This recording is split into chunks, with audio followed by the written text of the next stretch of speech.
Straight ahead on 12 News, a coach who's on point. I just had many wonderful years in Golden Valley. I loved it. Our interview with former Gopher women's basketball coach Pam Borton. Plus, firefighters who want to give a disease with no known cure the boot. But first, a school scarce on space could soon be getting more breathing room. 12 News starts right now. Hello, everyone, and thanks for joining us. Champlain Park High School has a growing list of needs, from classroom space to athletic facilities to tighter security. The state's largest school district is in the process of evaluating the needs of all of its schools. As Delane Cleveland reports, Champlain Park officials are hopeful they'll get some of the things on their wish list. So it's good to see all of you. But how many of you this is your first time at Champlain Park High School? As principal of Champlain Park High School, it's Mike George's job to show off his school like a proud parent. There's a reason why 400 plus students are vacating Park Center and or Osseo or other places to come to Champlain Park High School. But taking in all of those students has maxed out its capacity. We really are. We find creative ways to make things work. And you can see that through our use of portables, right? He's referring to portable classrooms that were placed in the parking lot in 1999. George says the portables compromise school security and expose students to the elements during the winter. This is kind of like a perfect place for a little addition, don't you think? I just want to... Those are points he hopes members of a facilities task force will address. So what we want to do is just take a few minutes and get any feedback from you. Thursday night, the 31-person task force took time to learn more about the issues facing Champlain Park. And that includes also looking at the elementary schools that fall into the local middle schools that then end up into Champlain Park as a whole. It remains to be seen what recommendations the task force will make to the Anoka-Hennepin School Board, but Principal Mike George knows what he'd like to see. If we were able to wave a magic wand, Champlain Park High School would have a couple of additions, either on the southeast side and the northwest side. And eliminate the portable classrooms in the process. In Brooklyn Park, Delane Cleveland, 12 News.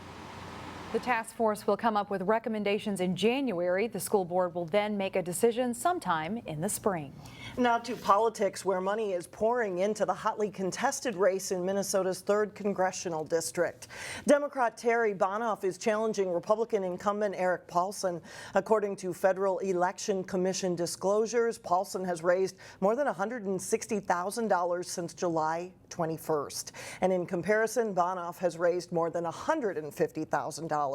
The two are scheduled to debate this coming Wednesday. On her 18th birthday, a Cooper High School student got to compete in the Olympics. Mariana Kress represented the Marshall Islands and competed in the women's 100-meter prelims on Friday. Kress finished 6th out of 8 racers in her heat with a time of 13.2 seconds. That time, however, will not qualify her for the first round, which starts tonight. Our next story features a woman who used to coach a basketball star turned Olympian. A former University of Minnesota women's basketball coach Pam Borton has a new book out titled On Point. Borton, who lived for many years in Golden Valley, is now a motivational speaker. 12 News reporter Eric Nelson caught up with her. And they have closed the gap to 4 points here, trying to get to their first ever national championship game in their first ever Final Four. Pam Borton is the only coach to ever bring the U of M women's basketball team to the Final Four. They believe in the state of Minnesota. And it was great to be part of that, and I was surrounded by a lot of other outstanding coaches. Whalen this time from McCarville, so they switch roles. It happened in 2004 and was the pinnacle moment of Borton's coaching career. Just to get to a Final Four, to taste it, to experience it, and to be on that stage. And I think every coach has that goal of getting to a Final Four or winning a national championship. Borton coached the Golden Gophers for 12 years and lived in Golden Valley for a decade. I just had many wonderful years in Golden Valley. I loved it. I felt like I lived in a wild kingdom. Those were golden times for Borton, who says the Twin Cities suburb still has a tug on her. And every time I come back, I stay in Golden Valley, so it's like a magnet. Borton is now a motivational speaker and has a new book out titled On Point. I felt like it was a gift that I was able to give back to other leaders. The book has been endorsed by the likes of Harvey McKay, Lindsay Whalen, Tubby Smith, and Gino Auriemma. Borton's book lays out a winning game plan for readers. She also reflects on her days in Dinkytown, with untold stories and scoops about the Gophers' pro and con. All the insight of what happened in the brick and mortar walls of Bierman Athletic Building and across campus. Borton closely follows the USA women's basketball team. She says winning gold is a slam dunk for the U.S. They have their starting 5 and they bring 5 more off the bench and they just get better and better and better. In Golden Valley, I'm Eric Nelson, Channel 12 News. Pam Borton is the winningest coach in Gopher women's basketball history. She now lives in Happy Valley, Pennsylvania. Keeping up with the Summer Olympic Games has a whole different twist for a group of students who are actually studying the games. 3, 2, 1, jump! Nice job! Students at the Robbinsdale School's Summer Academy capped off Olympic Adventures Camp by competing in their version of the Olympic Games. They competed in the long jump, as you see, as well as a few other events of their own making. Besides the competition, students learned about geography and even created flags and countries of their own.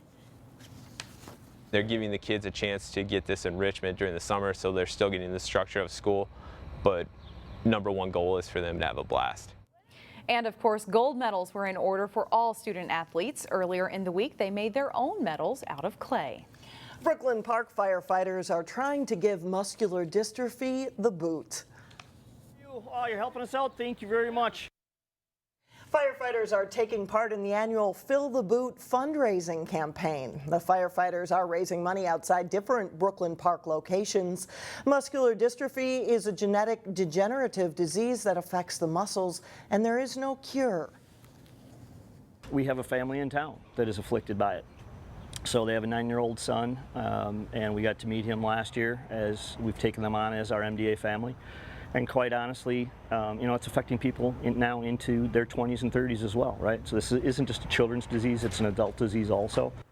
The fundraising goal is $9,000. Firefighters will collect donations for the next 3 Fridays. And for more information on their locations, you can check out our website, that's 12.tv. Coming up, getting your child's schedule back on track as the new school year approaches. And then later in sports, youth football players gear up for their seasons at the Osseo football camp. But first, $1 million weather weekend. It'll be sunny and much more comfortable. We'll be right back.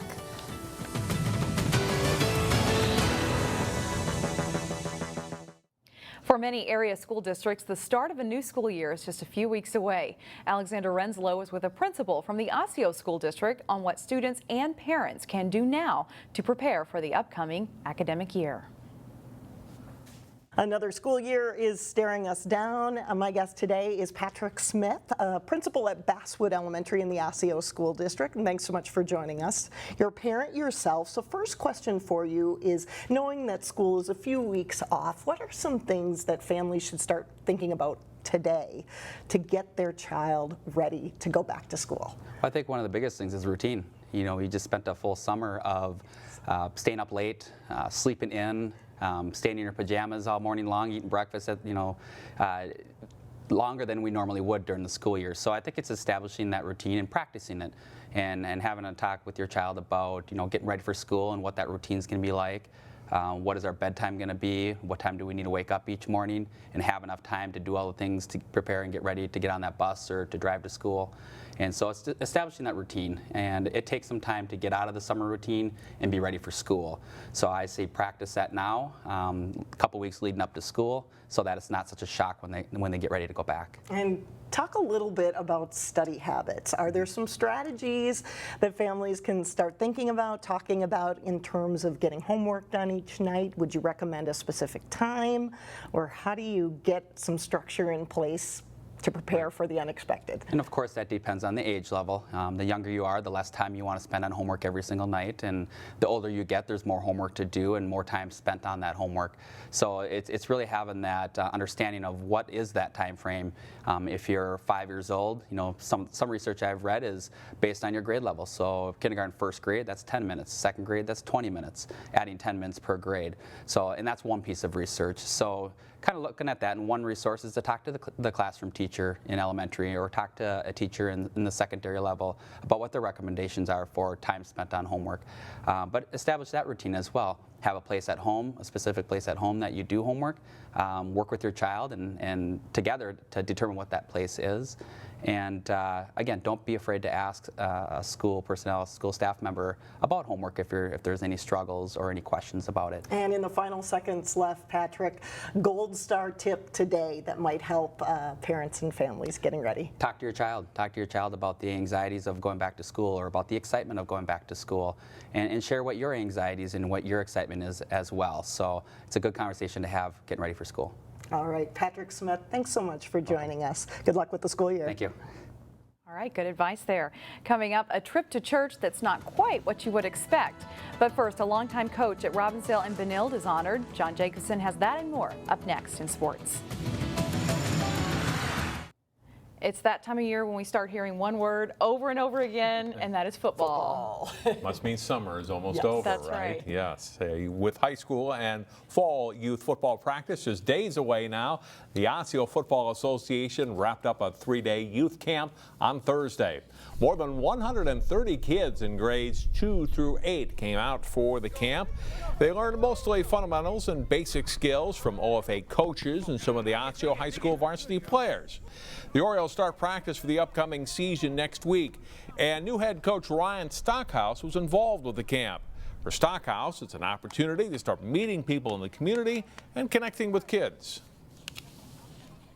It is extremely important just to be visible, so the players get to see our guys. But not only that, I mean, our football players are showing up to this too, and I think it's important for the youth to see the varsity football players, you know, and to hear the message that they have. You know, they just a few years ago, those were the kids that were out here, and now they're walking around with the state championship ring, and I think that that's something to be excited about too. So I think it is a big deal. I think keeping the community together and connecting OFA and the high school program together is something that's going to be very big for us moving forward. Osseo is a defending Class 6A champion and opens the season September 1st against rival Maple Grove. A longtime coach and teacher at both Robbinsdale and Benilde St. Margaret's high schools was honored by his alma mater Thursday night. Jerry Miller, who passed away in 1996 at the age of 58, was honored at De La Salle High School. Miller was a 1956 graduate of the school. He was one of 7 individuals honored at De La Salle at the annual Hall of Fame ceremony. Jerry began his teaching career at De La Salle before moving to Robbinsdale and later Benilde. His oldest son, Greg, was there to accept the award on the family's behalf. Well, it means a lot to our family. This is where my dad got his career started at De La Salle, and you know, he had a long career cut short when he passed away from cancer. So it's a little bit painful, and that brings up some of those memories, but we're focusing on all the good memories, and we're very honored that he got this award from De La Salle. And his whole philosophy of coaching, which is kids first, you know, winning second, that whole kind of thing, trying to make some life lessons out of sports was a big part of who he was. Jerry Miller received the school's LaSallian Award, recognizing Christian leadership, supportive education, and service to the community. A popular high school cross-country coach in the area will be honored on Saturday. Rick Kleyman, who has coached for 49 years, is retiring and will be recognized at a gathering Saturday in Maple Grove. Kleyman spent 33 years at Armstrong and has worked as an assistant in recent years at Wayzata and for the past 6 years at Providence Academy. And when I first started, we kind of started out on our own, only 15 runners out on the team. And we brought Rick on, and I remember when I was interviewing him, I had talked to a couple other people I knew in the area, and they said, oh, you've got Rick, you've got the legend, you're good, you're set. And he really did help build the program. He has been coaching in the cities for 49 years and has touched a lot of lives along the way, and we thought we would take some time to celebrate.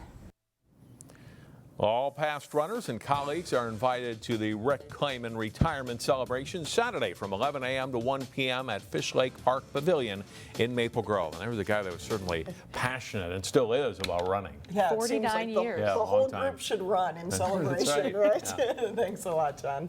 Still ahead, something inspiring and funny, and you'll only find it at a Maple Grove church. We'll explain when we come back.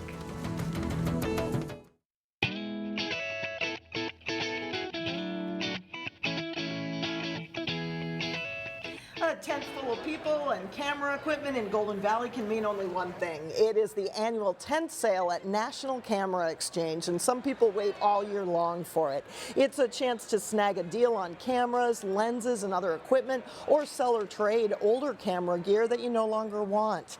The 3-day event goes through Sunday and includes photography classes as well. Also, a chance to try out things before you actually buy them. Now you can actually make sure everything's going to fit in that camera bag you're getting. The tripod works the way you want it. The camera has the features that you want it and feels comfortable in your hand as well. And finally this weekend, you can catch a local theater company performing a revival of a homegrown production. As Neil Persley explains in Weekend Showcase, the production takes place in a very unique venue. Walking down the city streets, another day of making it on your own. Don't let the fact that the musical Gloria takes place in a church keep you from going to see this inspiring production. The show Gloria was written 1982 by a class at Bethel College, and we took it on tour I went for about 3 years on tour and met my husband. Fast forward 34 years to today, where 2 of the Bunce children are now performing in a run of the show. Shariah Bunce plays Gloria. She's pretty normal. She's just like everybody else, living life, working, doing her job, and she feels unsatisfied with what she has and with where she is in life, and she doesn't know why. Gloria is living life in a high-energy advertising career in New York. She just walks into this steam cloud and she doesn't know where she is. And there's a group of people that are there for her. They're meeting her there, they know her, and they're there to help her. Gloria is sort of an everyman, dealing with the raw elements of humanity and searching for meaning. Trevor Bunce is one of the 8-member cast. Each character slowly throughout the show comes and presents their story of an encounter with God. The characters' stories reveal to Gloria the loving God who is there and cares for her in her own life, but who she never knew. God was always there, and not just right now, but the whole time. The musical talent of the actors is very good. The acoustics are great, and I give the production a rating of U for uplifting. For Weekend Showcase, I'm Neil Persley, 12 News. And you can see Gloria tonight and Saturday night at 7:30 at Maple Grove Covenant Church. Very good there, uplifting. Who couldn't use a little uplifting? That's right, every day. That's all the time we have for now. Thanks for joining us, everyone. We will see you back here Monday starting at 4 o'clock. Have a great weekend.